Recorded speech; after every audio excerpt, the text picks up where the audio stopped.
So we all, at some point, try to apply edge detection to an image. This is an example of applying the Kenny edge detector from the 80s, still state of the art. We know how the results usually look like. We can get good edges for objects that are box-like or polygonal, and somewhat less good results for smooth shapes and for textured objects. But actually, what I want to tell you about is not about applying edge detection to natural images, but to some different kinds of images, like this one. What you see here is an electron microscopy image of lattice, the vegetable. And what you can see are the white stripes here are photosynthetic membranes of the lattice. And we got this data from Professor Ziv Reich from Weizmann. And what they wanted us to do is to separate the membranes and find their boundaries. They wanted to use them in tomographic three-dimensional slices to recover the three-dimensional structure of these membranes. Now these pictures, I hope you can see this well on the screen, is of course very noisy and the edges are very weak. And that poses problems to edge detectors. Here is another image, a different kind. Why is noise such a problem? If we zoom into a noisy picture and look at the profile of intensity on either side of an edge, we can see that one side is indeed brighter on average than the other side of the edge, but the contrast is fluctuating, and in certain places there are even contrast reversals. So obviously this should be difficult to deal with. So what do existing methods do? The most common way to overcome noise is to simply apply Gaussian smoothing and then edge detection. This is what is done in many edge detectors like Kenny and others. Today we have better noise reduction schemes, anisotropic diffusion, non-local mean. I'm not sure that people really use them for edge detection, but it's interesting to see what can come out of these methods. But what is the problem? Why is still so there are methods that can deal with noise. Why are we here talking about this problem? If we look, for example, at denoising with Gaussian, and here is a piece of this image that we saw before, and we smooth the image with a Gaussian, we can see, is this clear? I'm not sure. But what you can see is that the noise is indeed eliminated slowly by the Gaussian as we increase the scale, but at the same time also the contrast within the edge is diminishing. This is a well-known problem. So in anisotropic diffusion, this is an example of 1D Beltrami. What people try to do is to smooth along the edge and not across the edge according to the gradient. But as we can see here, this works better, but again, we don't get the membranes correctly. And this is an example of non-local mean. And if we look at edge detection, again, with Kenny on these kinds of, after applying Gaussians or anisotropic diffusion or non-local means, we can see that the results are not as good as we would like. For example, look inside those circles, you can see that the stripe structure has disappeared. So what can we do? So our assumption is that the basic premise of anisotropic diffusion is actually a good premise. We want to smooth along the edge. We want to wash out or eliminate the noise by smoothing along the edge, and only take a difference across the edge and not wipe out the contrast. But the problem is that we don't know in advance where the edges are. So there is a chicken and egg problem here. Once we know where the edges are, we know how to smooth them, but in advance we don't know them. So one possibility to overcome this problem is to simply test all feasible curves. And that sounds difficult, but actually this can provide us first a tool to analyze the problem, and second, it may be more practical than you might think. So if we're testing all feasible curves, then edge detection becomes essentially a search problem. And there are questions that we may want to ask, such as, what is the search space? What are the feasible curves that we're interested in?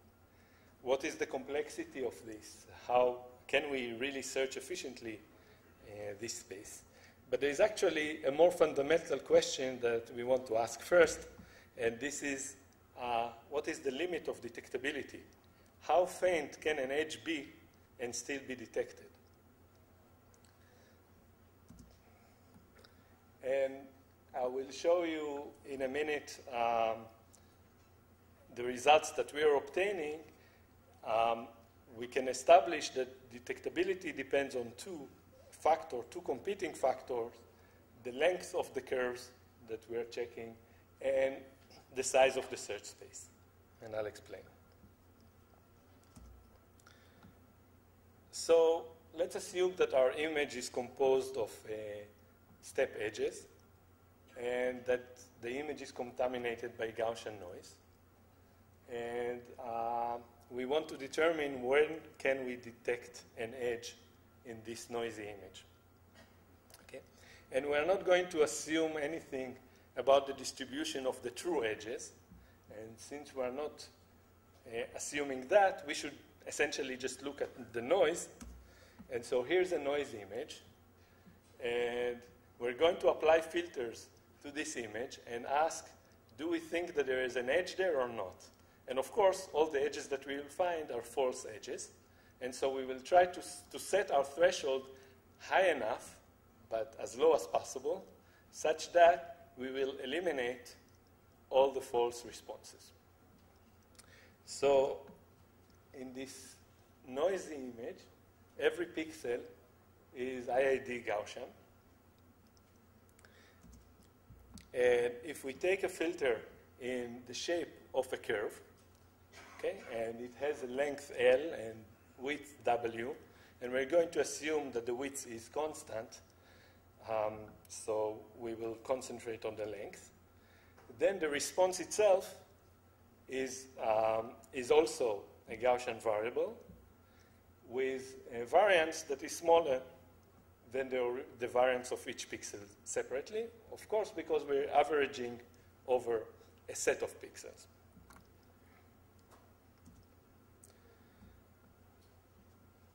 But of course, to find all the edges here, we have to test many curves. And so each curve can give us a response. And we want to look at the distribution of the maximal response. We want that this distribution will determine for us the threshold that we want to put in order to eliminate all the false edges.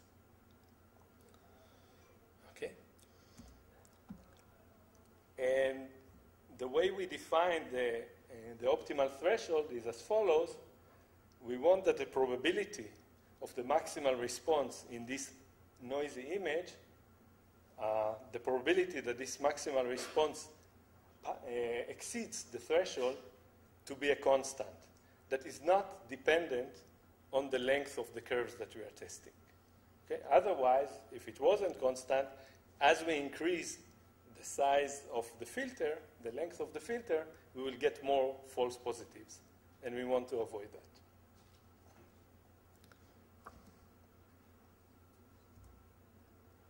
So with this definition, we can find an expression for the threshold. We're going to assume that the responses are independent. But they are, of course, not independent because the responses were overlapping. And if we assume that they are independent, then the distribution of the maximum is simply a product of distributions. And we need to take certain approximations because we're dealing here with a cumulative Gaussian distribution. And yada, yada, yada, we get to the desired expression, which tells us that this is the expression. This is the optimal threshold that we're after, and it's worth looking at it for a moment. The threshold is growing with sigma. Sigma is the standard deviation of the noise. So, of course, if there is more noise, we need a higher threshold. It is inversely proportional to the square root of the length. So this means that when we apply to a longer curve, then we average over more of the noise, and so we can reduce the threshold, so that makes sense. But on the other hand, it grows with the square root of the log of NL. NL is the size of the space.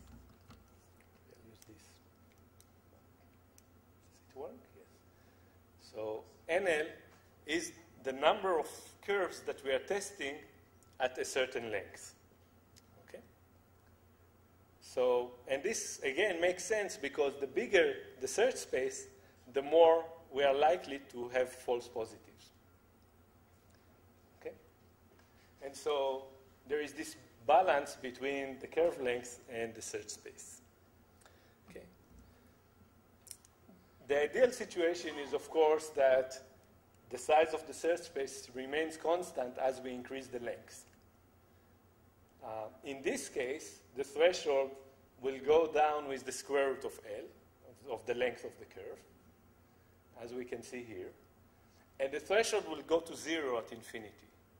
And this is really good for us because it means that an edge can be very, very weak. The contrast can be very, very weak.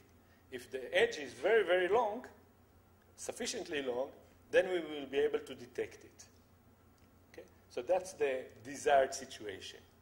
If, on the other hand, T infinity, or the threshold, when it approaches infinity, when the length approaches infinity, when that threshold is positive, that means that there are certain contrasts that we can't detect.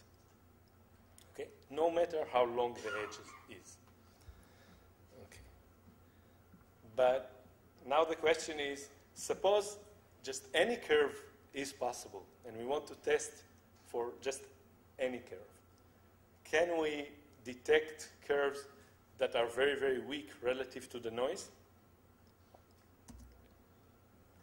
So let's see. The number of feasible curves in an image is essentially exponential in the length of the curves. Okay, how can we see that? For example, if we look at monotone curves. So for a monotone curve, if you start at a certain position, you can go either to the right or up. Okay? So this means that the number of monotone curves is already exponential. Okay? If we plug in this exponential number to the previous formula, then we get that T infinity is positive, which means that there are certain contrasts that we can't detect. But can we really conclude that? We can't really conclude that from the previous expression because there are dependencies. We assume that all the responses are independent. Okay? Why are there dependencies? Because the curves were overlapping. We tested overlapping curves. But what we can say, on the other hand, that the threshold that we're obtaining with that expression is actually, it can actually become lower if we take into account the dependency. So there is a chance that T infinity will be 0 in this case. Okay.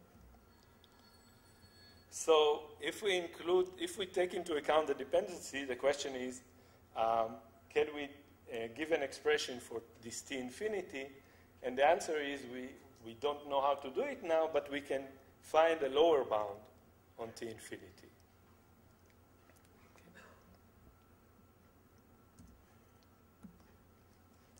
And we'll do that by looking at monotone curves. Okay? So let me explain how we get the lower bound. Suppose we start from this point. Okay? And we want to look at the monotone curves that goes either to the right or up. And what we want to do is to see what is the distribution of the maximal response here, because that distribution determines the threshold. Okay? And so we will use a greedy procedure. We would look at the two neighbors of this point and select the one that gives a higher response. Okay? Let's assume that this is the one. Then look at the two neighbors of this point and take the highest response, and again, and notice that every time we look at two new points in this image, we get a curve. This curve is has certainly more response than, for example, if we chose the other curve that was optional in every step. Okay? Now, we know that every pixel here is Gaussian. Okay? But if we look at the pixels along this curve, those pixels were chosen to be the maximum of two Gaussian variables. And so the distribution of every pixel here is simply the maximum of two Gaussians. Okay? And if we look at this distribution, where the response of a curve is essentially an average along the curve, and that average approaches, according to the law of large numbers, in probability 1, almost surely, to this value, which is sigma over square root of pi. And this is positive. So this means, what I'm trying to say here is the following. If you take a noisy image and apply a filter to find a monotone curve, and you look at a very, very long monotone curve, you surely will find a curve that has at least a response as this one. Okay? So you will surely have, if you set your threshold below that, you will surely have a false positive. Okay? No matter how long you will go. Okay? So this gives you a bound on T infinity, which should be actually even higher than this. Okay. So where are we, or what is the story here? The story is the following. We think of edge detection as a problem of applying many possible filters. Okay? Those filters should average out the noise and maintain the contrast. And with this theory, we can tell what should be the threshold, the optimal threshold, to avoid false positives, regardless of the length of the curve. Okay? And from this, we know that we can't just apply any possible filter. We can't search for arbitrary curves, but instead, we may want to look at restricted kinds of curves. Okay? And we developed two algorithms that will use this theory. Okay? The first algorithm would look at edges that form straight lines in the image. So this means that we are trying to find all the possible straight lines in the image. Okay? And if you have an edge that is curved, then essentially these filters will break it into a sequence of straight lines. Okay? The second algorithm looks for, applies many curved filters. We test many curved filters, but the search space is still small enough so that the threshold would go to 0 at infinity.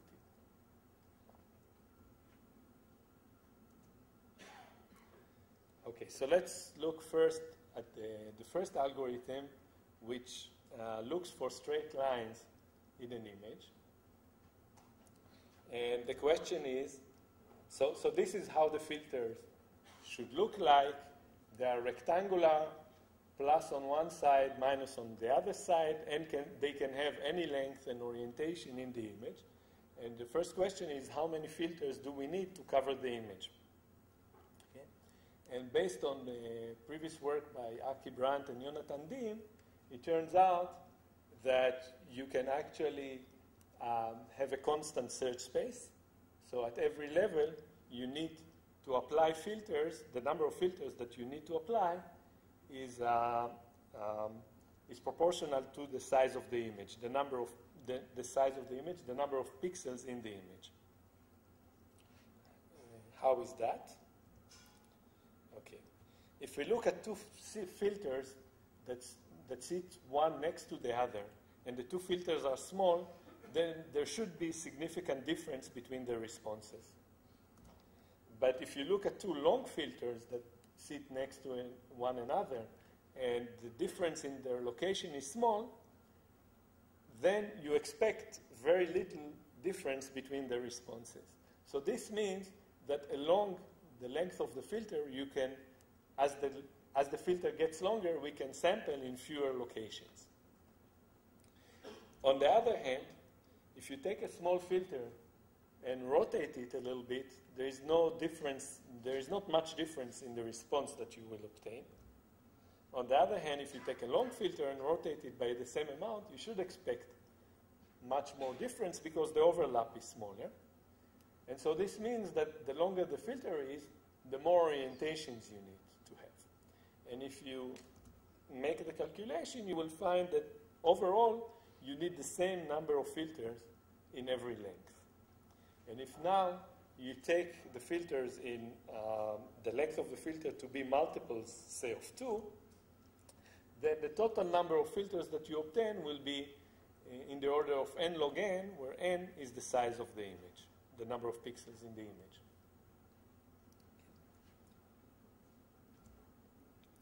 And you can also compute those responses in time that is n log n.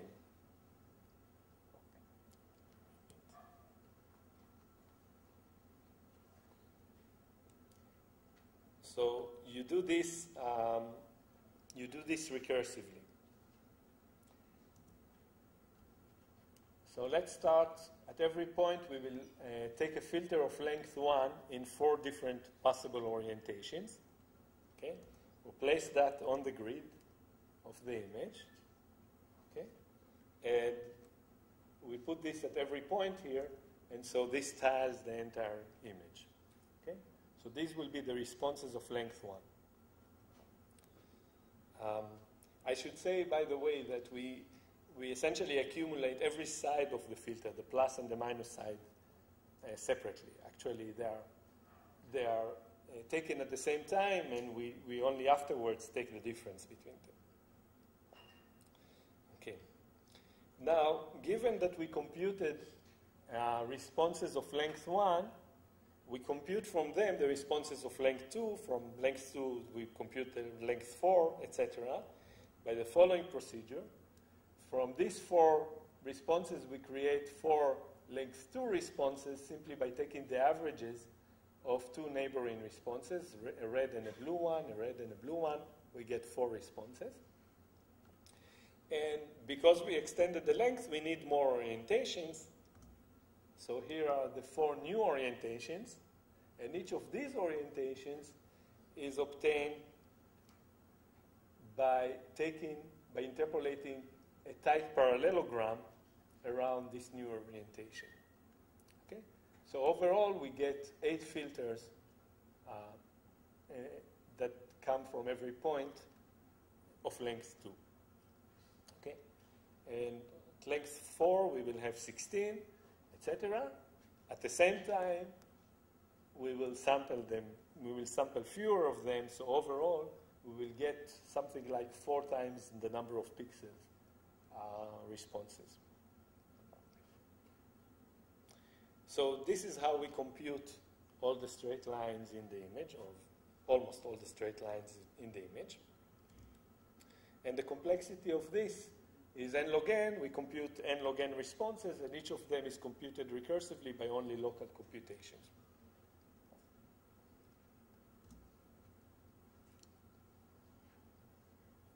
The second algorithm, in the second algorithm, we apply filters that will follow curves, and we want to follow as many curves as we can. Okay. The way we do this is that we build a quadtree on the image, okay?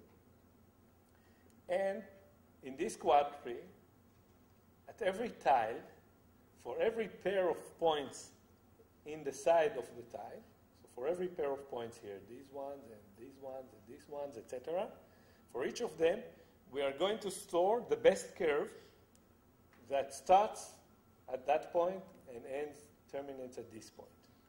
And we will do this recursively. Okay? We start at the bottom level by computing the straight responses between pairs of points in every tile. So there are many pairs of points like this, and for each pair of points, there is a response to a straight edge at this level. Okay? And then when we go to the next higher level, we want to find the best curve from, say, this point to this point. We look at the previous level and take all the possible paths from this point to that through these 4 tiles and select the best of those. So this is like a dynamic programming procedure that extracts, as it goes up, the best curves in the image. Okay? And this structure is essentially generalizing the beamlet transform of Donohue. Okay? In that case, he looked only at straight lines. Here we're taking the best curve that we can obtain. This is how a filter looks like. Okay? It can take essentially any shape within a tile. There is a starting point and end point within a tile, both of them on the sides of this big tile, and it is composed of subcurves from a previous tile, and the filter essentially takes plus on one side and minus on the other side.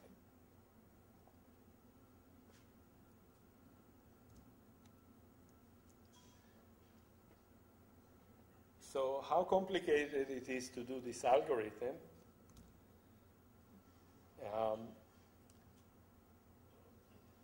The first question is how many curves we store in this process, how many best curves we obtain when we do this. And the answer is not many. The number is 6n. N is the size of the image, the number of pixels in the image. So it's very much like the previous case. Overall, we store n log n curves.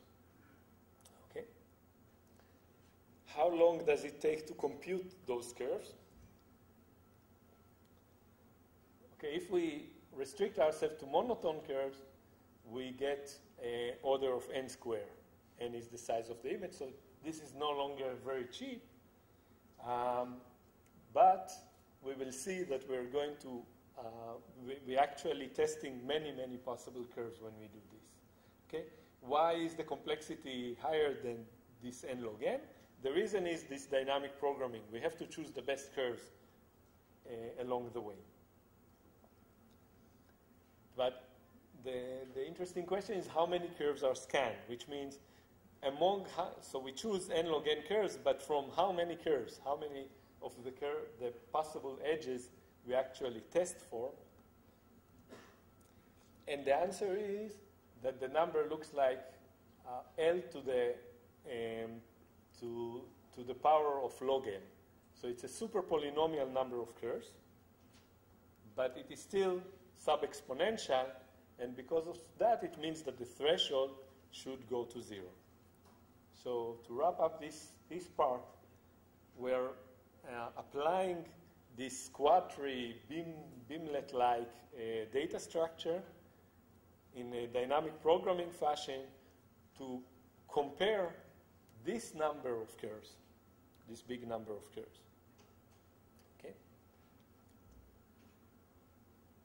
Okay, now we can ask, how does the threshold behave in these two methods? When we look at straight line with rectangular filters, we said that at every level we test exactly the same number of curves, of straight lines, and so the threshold should go down with the square root of L, the length of the curve, and this is what we see both theoretically and empirically simply by testing how many false positives we obtain in an image that contains Gaussian noise. Okay? In the second case, when we looked for the curved filters in this beamlet-like data structure, overall the threshold behaves very similarly. It goes down more slowly, the length to the power of minus 0.3, more or less. But it still goes to 0. So this means that even in this large set of curves, if the curve is very, very weak, but it's still sufficiently long, we will be able to detect it.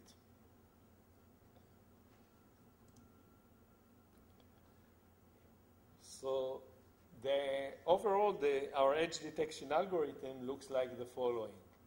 At the first stage, we apply edge filters.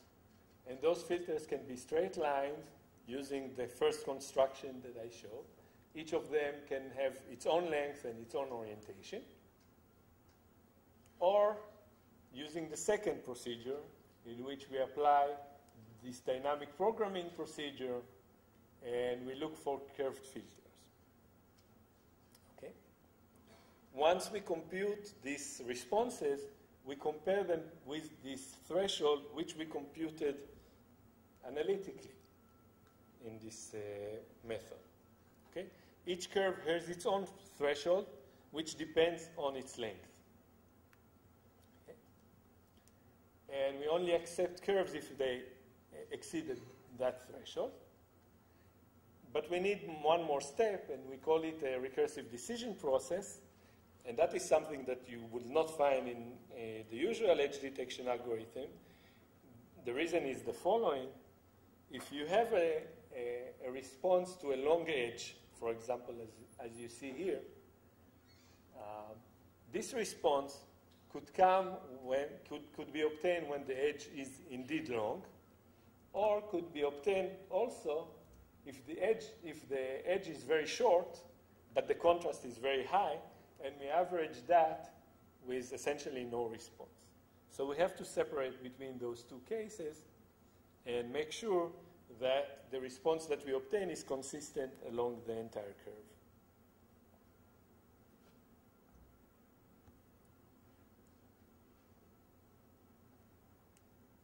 So here are some simulation results. We took some patterns, embedded them with Gaussian noise. We tested very low SNRs between 0.8 and 2. Here you see, for example, SNR of 1.8, which is 5 dB. So we're in the region that is close to 0 dB. And we measured, so we applied our edge detectors and several others. You can see here the list.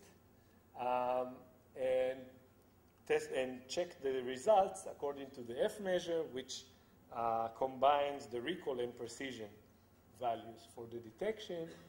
And what we obtain on average on all of these three patterns in these low SNRs, we obtain that both the curve responses and the straight responses get a very high F measure that is between 50% and even double the rest of the algorithms, as you can see here. And it seems that it works very well in SNR between 1 and 2, and the existing methods start catching up at higher SNRs.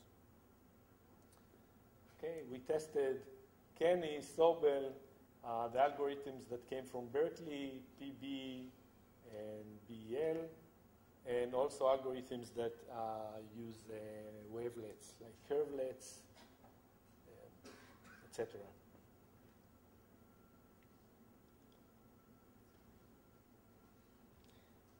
And going back to the original image of the photosynthetic membranes, you can see here those dense structures, and you can see essentially the mess that is produced by Kenny versus the very nice structures here that we obtain with our algorithm, in this case with the straight line algorithm, which is slightly more stable, I should say. Here is a bigger piece of this kind of images. Again, notice, so Kenny works very well in the well-separated membranes, but you can see those places which have clear stripe patterns, but these stripe patterns is missed by Kenny, and these stripes patterns is clearly visible in our results. Here is another type of image.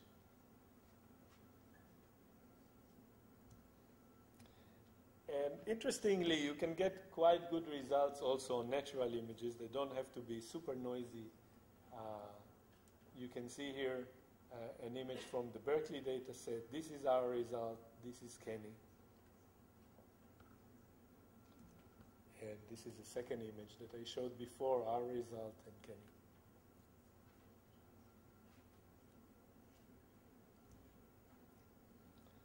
All of these were using the straight line algorithm, and this is using the curves algorithm.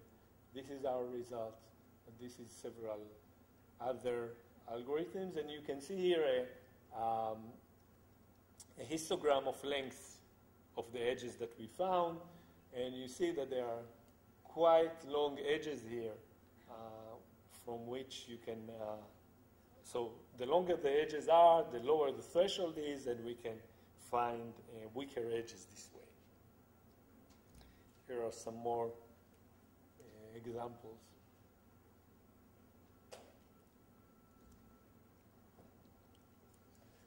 An interesting application is the following. We received this data from Mike Fenzelber and his group at Weizmann. They put nerve cells in dishes, and they want to compute properties of the axons, these elongated structures. Okay? And so what we wanted to do here is to extract the fibers from this image. So here you can see the fibers that we extracted. The cell body is not here because it's not a fiber. And they used to do that by hand, but now they want to run it on many images. And so they wanted some software to do this. And the way we extract fibers is very simple. We apply first our edge detection. We find edges. And then we want to pair them up to find the fibers. And the way we pair them up is the following way. From each edge element, we apply a diffusion process in an orthogonal direction to the edge. And we multiply the diffusion fields that we obtain so that it will enhance places where you get diffusion from both sides and reduce the response in places where you don't have responses from both sides. And this is just a very dense example of fibers, and you can see it here. Really, most of the fibers. So this is an enhancement of the actual fibers that were found. Most of them are here, except perhaps in places where the fibers are very thick. And this is, so we built this and gave them this software, and they tested several cells by hand. And you can see here the length of the axon and the total length of all the axons and the length of the largest axon in manual, doing by manually on the screen versus our results, and the differences are in few percent.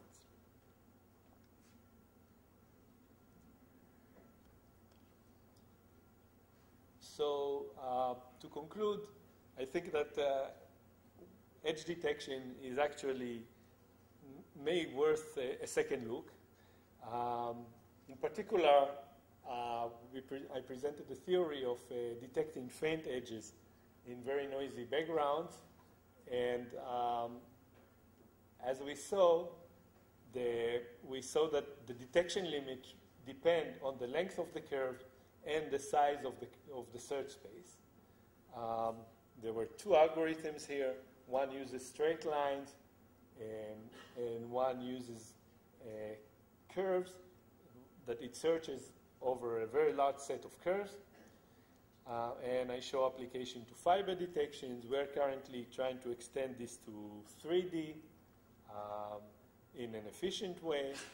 And I'm sure there will be other interesting questions to ask in this problem. So thank you.